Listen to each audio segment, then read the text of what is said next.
Guys competitive exam में एक question error detection का रखा हुआ ही होता है, उस क्वेश्चन को करने में दिक्कत बहुत आती है। ये वीडियो यही चीज को दिमाग में रखते हुए हमने बनाई है, जिसमें हम आपका कॉन्सेप्ट तो क्लियर कराएंगे ही, साथ में ये भी बताएंगे कि ऐसा क्यों हुआ। एक क्यों का जवाब हम इस वीडियो में आपको देने वाले हैं। वीडियो को एंड तक देखिए और आपको भी पता चलेगा कि कितना बड़ा फैक्ट आपको अभी तक नहीं पता था।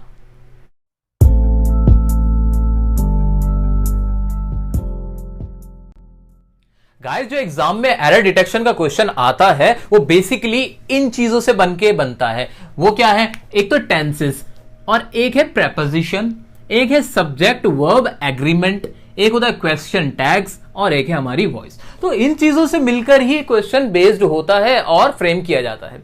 अब इसमें जो ये वाला पार्ट है सब्जेक्ट वर्ब एग्रीमेंट का, इसमें लगता है हमें कि हमें बहुत अच्छे से आता है और जनरली इसी में ज्यादा गलती हो जाती है, क्योंकि जिसको हम बहुत आसान समझते हैं वही चीज हमें कभी कभी चोट कर जाती है, यही नंबर कट जाते हैं। अब ये होता क्या है? बेसिकली समझो इसको, सब्जेक्ट वर्ब एग्रीमेंट, इसके नाम से ही पता चल रहा है कि सब्जेक्ट वर्ब एग्रीमेंट यानी सब्जेक्ट का वर्ब के साथ एग्रीमेंट करा देना, समझौता करा देना। उसका मतलब यह हुआ कि जैसे सब्जेक्ट अगर सिंगुलर है तो सिंगुलर हेल्पिंग वर्ब का इस्तेमाल, अगर सब्जेक्ट प्लूरल है तो प्लूरल वर्ब का हेल्पिंग वर्ब का इस्तेमाल हम कर लेंगे। तो ये तो बहुत बेसिक सी बात हुई। आइए अब जानते हैं कि कैसे हम सब्जेक्ट को देखते हुए उसके साथ हेल्पिंग वर्ब लगाएंगे। बिल्कुल बेसिक से स्टार्ट करेंगे, टेंशन फ्री होके। दोस्तों आइए देखते हैं कि सिंगुलर्स के साथ कौन सी हेल्पिंग वर्ब आती है और प्लूरल्स के साथ कौन सी हेल्पिंग वर्ब आती है। तो सिंगुलर्स के साथ तो आ जाता है इज, हैज एंड वॉज, और प्लूरल्स के साथ आर, हैव और वर। अच्छा, गौर करने की बात यह है तीनों में ऐसा आया हुआ है, ये वाला ऐसा, ठीक है। तो ये पहचान है, याद कर सकते हो कि सिंगुलर्स के साथ हेल्पिंग वर्ब में कौन से आते हैं, तो ऐसा आया हुआ होता है उनके तीनों के लास्ट में, तो याद रखना। अब ये तो हमें पता चल गया कि सिंगुलर्स के साथ ये वाली हेल्पिंग वर्ब, प्लूरल्स के साथ ये वाली हेल्पिंग वर्ब। अब इसको माइंड में रखते हुए एग्जांपल समझते हैं। पहला एग्जांपल है Reena and Meena, Reena and Meena are my friends. यहां पर सब्जेक्ट क्या था? रीना एंड मीना। रीना एंड मीना क्या एक हैं? ना, ये तो दो हैं। तो सब्जेक्ट हमारा क्या है? प्लूरल सब्जेक्ट है, इसलिए हमने यहां पे क्या लगाया? आर लगा दिया। क्यों लगा दिया? क्योंकि हमें रीजन पता है, क्योंकि ये प्लूरल है। ओके, अगले एग्जांपल की ओर बढ़ते हैं। Chennai and Kolkata has very hot weather. यहां क्या वर्ड यूज हुआ है? हेल्पिंग वर्ब हमारी यूज हुई हैज। क्या ये सही है? बिल्कुल भी नहीं। हमने तो ये पढ़ा है कि अगर हमारा सब्जेक्ट क्या हो? प्लूरल हो, तो प्लूरल के साथ क्या लगता है जी? प्लूरल के साथ लगता है हैव, और हम क्या लगा रहे हैं? हैज। हो गई ना गलती? कर दो सही, हैज काट दो, क्या लगा दो? हैव लग जाएगा यहां पे। आगे बढ़ते हैं। I and my brother dash going to school. अरे कुछ लिख तो देते, तुमने तो कंफ्यूज कर दिया। जी हाँ, अब आप बड़े हो गए, अब हमने समझ लिया कॉन्सेप्ट, एग्जाम्पल भी देख लिए। ये वाला क्वेश्चन हम खुद करेंगे। तो आई एंड माई ब्रदर, यहां भी सब्जेक्ट क्या हुआ? सब्जेक्ट प्लूरल हो गया ना, मैं और मेरा भाई क्या है? Going to school. अब इज एम आर में से कौन सा आना चाहिए यहां पे? तो इज, क्या ये सिंगुलर है? नहीं है। क्या ये आई है सिर्फ? नहीं है। यहां तो ये दो लोगों की बात है, एक से ज्यादा, तो ये है प्लूरल, और इसके साथ क्या आ जाएगा? आर आएगा। तो आंसर हो जाएगा I and my brother are going to school. अगला एग्जाम्पल क्या है? Your friends dash already met me. आपके दोस्त, एक से ज्यादा दोस्त हैं। एक से ज्यादा दोस्त हुए क्या? प्लूरल। और प्लूरल के साथ क्या हम लगा देते हैं? प्लूरल के साथ हम ये वाली हेल्पिंग वर्ब्स लगाते हैं। तो यहां कौन सी हेल्पिंग वर्ब लगेगी? Your friends. अब ये वर्ब जो हमारा सेंटेंस है ये है प्रेजेंट परफेक्ट का, और उसकी हेल्पिंग वर्ब होती है हैज या हैव। तो हमने क्या चूज किया? हैव चूज किया। क्यों किया? क्योंकि ये प्लूरल सब्जेक्ट था। तो हमने यहां सब्जेक्ट देखे, अगर वो सिंगुलर थे तो उनके साथ ये वाली वर्ब्स लगा दी, प्लूरल थे ये वाली वर्ब्स लगा दी। ये तो मैंने 4-5 एग्जांपल समझाए थे आपको। अगर आपको कॉन्सेप्चुअल नॉलेज है ना, तो 4 क्या 40 क्वेश्चन भी आपसे कोई पूछ लेगा, आप गलत नहीं करोगे। तो दिमाग में आपको कॉन्सेप्ट क्लियर करना है। ये नहीं कि आपने कहीं पढ़ा, आपके टीचर ने आपको 50-60 क्वेश्चन करा दिए और आप सोच रहे हो कि आपको एरर फाइंडिंग आ गई। No, that's not correct. आपको क्या तरीका अपनाना चाहिए? आपको उसकी कॉन्सेप्चुअल नॉलेज ले लो, ग्रामर जो है उसको पक्का कर लो, और कोई भी फिर सवाल आपके सामने पेश हो जाए आप उसको सही ही लिख के आने वाले हो। दोस्तों अभी तक जो हमने पढ़ा है उसकी एक एक्सेप्शन है, और ये एक्सेप्शन बहुत ही मजेदार भी है और बहुत ही इंटरेस्टिंग भी है। तो मैं चाहता हूं कि आप इसे बहुत ही ज्यादा इंपॉर्टेंस के साथ सुनिएगा, अपने आंख कान नाक सब खोल के अब इस पे ध्यान दे दीजिए। एग्जाम के पॉइंट ऑफ व्यू से बहुत ही ज्यादा सिग्निफिकेंस है इसकी। तो क्या है एक्सेप्शन, जल्दी से पढ़ लो। आओ देखो क्या है। जब कोई दो सिंगुलर चीज या व्यक्ति किसी एक व्यक्ति चीज से ही संबंधित हो तब सब्जेक्ट को सिंगुलर मानेंगे। इसका मतलब क्या हुआ, मैं आपको एग्जाम्पल से समझाता हूं। मैंने कहा कि मेरे पापा और मेरे आइडल मेरी जिंदगी हैं। यहां मैं ये कहना चाहता हूं कि जो मेरे पापा हैं वो मेरे आइडल भी हैं, यानी मैंने उनके लिए दो चीजों का इस्तेमाल किया, मेरे पापा और मेरे आइडल है। तो वो एक ही व्यक्ति के बारे में बात, मैं अपने पापा के बारे में ही कर रहा हूं। तो क्या वो दो व्यक्ति हो गए? नहीं, पापा एक ही व्यक्ति हैं। उन्हें ही मैंने क्या कहा, आइडल कहा, और उन्हें ही मैंने क्या कहा, मेरे पापा कहा। तो क्या यहां पे सिंगुलर वर्ब की तरह ट्रीट करूं इसको या प्लूरल की तरह? मैं इसको करूंगा ऑब्वियसली सिंगुलर की तरह करूंगा, इसमें तो ज्यादा सोचने की जरूरत ही नहीं है। प्रॉब्लम तब आती है जब हम मारते हैं रट्टा। हम सोचते हैं एंड आ गया, अब तो ये प्लूरल हो गया, आंखें बंद करो और आंसर लिख दो प्लूरल। नहीं, ध्यान से सुनना। अगर इस तरह की कंडीशन होगी तो आपको उसको सिंगुलर ट्रीट करना है। ये कॉन्सेप्ट, ये एक्सेप्शन, ये अपवाद यही बात कह रहा है। तो एग्जाम में अगर आएगा तो इसी तरह का आएगा कि आप देखते ही समझ जाओगे। कैसा आएगा, कुछ एग्जाम्पल हमने भी यहां लिखे हैं, उसके थ्रू और समझते हैं। क्या एग्जाम्पल पढ़ लेते हैं कि my friend and my life. And आया, लगा दो प्लूरल। नो सर, थम जाओ। My friend and my life is coming this Friday, कि मेरा दोस्त और मेरी जान। अब मेरी जान में किसको कह रहा हूं, अपने दोस्त को ही कह रहा हूं कि my friend and my life is coming this Friday. तो वो कब आ रहा है, इस शुक्रवार को आ रहा है। तो इसलिए मैंने यहां पे क्या यूज किया, इज यूज करा। ये बिल्कुल करेक्ट है, क्योंकि इसका मतलब यहां पर क्या हुआ कि ये सिंगुलर है। नेक्स्ट एग्जांपल क्या है हमारा, नेक्स्ट को भी हमें समझने की जरूरत है। Egg and milk is my breakfast today. तो एग एंड मिल्क क्या है, यहां पे जो अंडा है, अंडा एक सिंगुलर हुआ कि नहीं? मिल्क एक और सिंगुलर हुआ कि नहीं? दो सिंगुलर थे। इज माई ब्रेकफास्ट, ब्रेकफास्ट जो यहां वर्ड लिखा है, क्या इसका इन दोनों से रिलेशन है? बिल्कुल है। जो ब्रेकफास्ट है, जो मेरी थाली है ब्रेकफास्ट की, उसमें एग और मिल्क ही तो है। तो हमने यहां पर भी क्या यूज किया, इज यूज किया, ना के आर। तो इस तरह के एक्सेप्शंस आपको याद रखने हैं, बहुत इंपॉर्टेंट है, और उम्मीद करता हूं आप गलती नहीं करोगे। दोस्तों एक और बहुत one of the most important concept अब हम पढ़ने जा रहे हैं। इस कॉन्सेप्ट में टेंसेस का यूज है। हम सब ने पढ़ रखा है कि टेंसेस के अंदर जो हमारा प्रेजेंट इंडेफिनिट टेंस होता है ना, उसके अंदर एक रूल है। वो रूल क्या है? रूल ये है कि ही, शी, इट और जो सिंगुलर सब्जेक्ट्स होते हैं उनके साथ वर्ब में हम एस या ईएस लगा देते हैं। ये हमारा रूल है। अब एग्जांपल से समझते हैं कैसे। रूल क्या कहता है, जैसे हम बोलते हैं ही गोज टू स्कूल। ये हमारा कॉन्सेप्ट है कि जब हमारा ये सब्जेक्ट सिंगुलर होता है तो हमारी इस वर्ब के अंदर ईएस या ईएस लग जाता है। ये हमने पढ़ा हुआ है, यानी रटा हुआ है।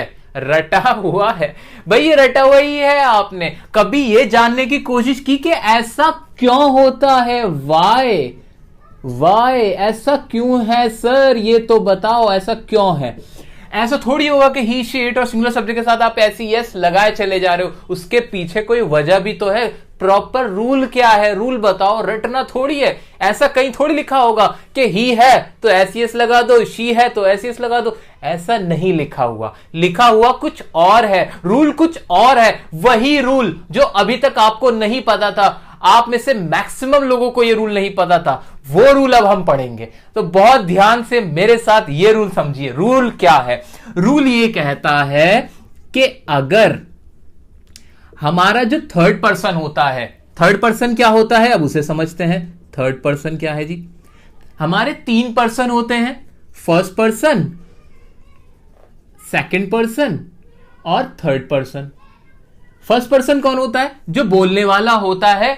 जो बोलने वाला होता है उसको हम क्या बोलते हैं? First person. मेनली कौन होता है? आई और वी।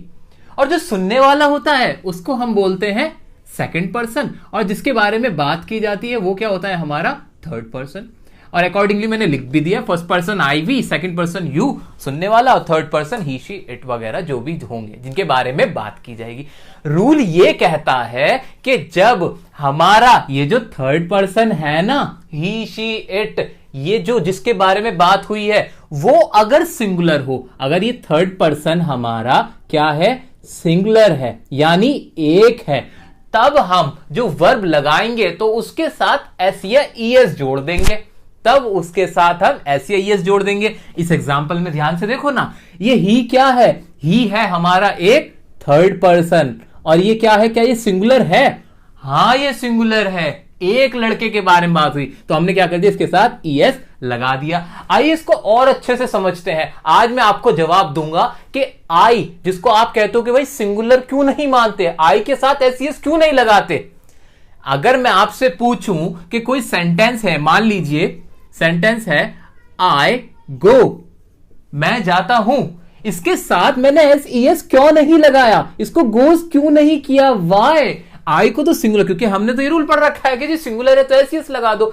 रूल ये नहीं है। अब आप ध्यान से समझो, क्या आई एक थर्ड पर्सन है, नहीं जी ये तो थर्ड पर्सन नहीं है, यानी ये वाला रूल जो हमने पढ़ रखा था कि थर्ड पर्सन अगर सिंगुलर हो तो एसईएस लगेंगे, वो तो यहां अप्लाई ही नहीं हो रहा, इसलिए हम लोग आई के साथ एसईएस नहीं लगाते, और उसका कोई रीजन नहीं था। आज ये बहुत बढ़िया वाला एक्सप्लेनेशन हमने समझा है, एक बहुत अहम रूल इंग्लिश ग्रामर का, जो बहुत सारे लोग जो अच्छी इंग्लिश भी बोलते हैं उनको क्लियर नहीं है, वो हमने सीखा है। तो ये आपके सिर्फ एग्जाम के लिए इंपॉर्टेंट नहीं रह जाता, ये आपकी लाइफ के लिए भी इंपॉर्टेंट है। आप जो बोलते हो, आप इंग्लिश को कितना समझते हो, इसके लिए भी बहुत इंपॉर्टेंट रूल था ये, जो मेरे हिसाब से अब आपको बहुत क्लियर हो गया होगा।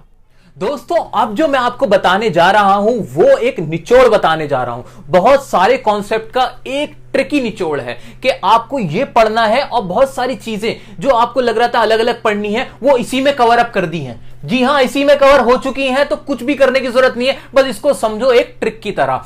तो कॉन्सेप्ट क्या है वो समझते हैं। अब जो भी कोई बडी होता है, बडी क्या, बडी में कौन कौन सा कवर हुआ, एवरीबडी, एनीबडी, समबडी, नोबडी। अभी जितने भी बडी होंगे ना, तो उस सीरीज को हमेशा आपको मानना है सिंगुलर, उसको मानोगे एक, और जो वर्ब यूज करोगे वो कौन सी होगी, वो भी सिंगुलर ही होगी। मैं अपनी बात रिपीट करता हूं कि बडी जितने भी होंगे उनको हम मानेंगे सिंगुलर और आंसर लिख के आ जाएंगे। फॉर एग्जाम्पल क्या हो सकता है हमारा, जैसे everybody is busy in the work, कि हर कोई किसमें बिजी है, काम में बिजी। यहां वर्ड हमने कौन सा हेल्पिंग वर्ब यूज करी, इज यूज करी, क्योंकि हमने पढ़ा हुआ है कि कोई भी बड़ी हो हमें तो लगाना है सिंगुलर वर्ब। ओके, अगला आ जाते हैं, ऐसे कोई भी थिंग हो। अब थिंग का मतलब क्या हुआ, थिंग में कवर हो जाएगा everything, something, anything and nothing. कोई भी थिंग होगी उसको भी हम क्या मानेंगे जी, सिंगुलर मानेंगे। अब एग्जांपल समझते हैं, जैसे नथिंग इज इम्पॉसिबल। आपने सुना भी होगा कि कोई चीज भी इस दुनिया में असंभव नहीं है, प्रोवाइडेड दैट कि आप उसको पाने के लिए कितने प्रयास कर रहे हैं। ठीक है, तो अब अगला कौन सा है हमारा, वन। जितने भी वन होंगे वो भी क्या होंगे, वन का तो मतलब ही वन होता है, तो वन कैसे टू हो जाएगा। तो वन में क्या क्या होगा, जैसे everyone, anyone, someone, no one. जैसे मैं कह सकता हूं एग्जाम्पल, एक ना बच्चा है, बच्चे का मन कर रहा है चिज्जी खाने का और उसको कोई चिज्जी खिला नहीं रहा है, तो उसके लिए वो पता क्या बोलेगा, नो वन लव्स मी। अब बच्चा रोता हुआ कह रहा है नो वन लव्स मी, मुझसे कोई भी प्यार नहीं करता है। तो यहां भी क्या आ गया, लव्स। यहां एस या एस क्यों लगाया हमने, अभी तो पढ़ा हमने रूल कि अगर प्रेजेंट इंडेफिनिट टेंस हो और उसका थर्ड पर्सन हो, हमारा सब्जेक्ट क्या है, थर्ड पर्सन है, और वो सिंगुलर हो तो आएगा एस या ईएस, अदरवाइज नहीं आएगा। तो यहां पर जो ये नो वन था, नो वन कोई थर्ड पर्सन ही तो था, और क्या था, ये सिंगुलर था, इसके लिए हमने क्या लगा दिया, ईएस लगा दिया। देखिए कितने अच्छे से हमने बिल्कुल साइंटिफिकली ग्रामर पढ़ रहे हैं, हम इंग्लिश ग्रामर भी साइंटिफिकली पढ़ रहे हैं, ऐसा पहली बार हो रहा है। तो हमने बिल्कुल एकदम टेस्टेड, जैसे रूल्स होते हैं उन्हें अप्लाई किया, लिटमस पेपर की तरह हमने उस पर सॉल्यूशन करके देखा कि क्या कैसे हुआ है, तो ये टेस्टेड प्रूफ आपके सामने आ रहा है कि जो रूल था वही अप्लाई हो रहा है और वही आंसर आ रहा है, एकदम करेक्ट आ रहा है। तो ग्रामर को कॉन्सेप्चुअली वाइज कैसे पढ़ते हैं आज हमने पढ़ के देखा है। आपको हमारी ये वीडियो कैसी लगी लाइक करके अपना प्यार दिखाइएगा, कमेंट में बताइए। अगर अब भी कोई डाउट रह गया तो जरूर बताइए। कुछ भी पूछना हो आप हमारे फेसबुक पेज पे जाके भी हमें मैसेज कर सकते हैं। हम कोशिश करते हैं कि आप सभी के रिप्लाई करें, आप सभी के कमेंट के भी हम रिप्लाई करने की पूरी कोशिश करते हैं। अगर गलती से भी चैनल को सब्सक्राइब नहीं किया है तो जल्दी से कर लीजिए ताकि आपको हमारी सारी वीडियोस मिलती रहें। इंग्लिश और मैथ से रिलेटेड जितनी भी वीडियोस आपने अभी तक नहीं देखी हैं उन्हें जल्दी से देखिए और फिर आप अपनी स्टडीज में बहुत अच्छे से प्रोग्रेस कर पाओगे। वीडियो को देखने के लिए बहुत बहुत थैंक्स।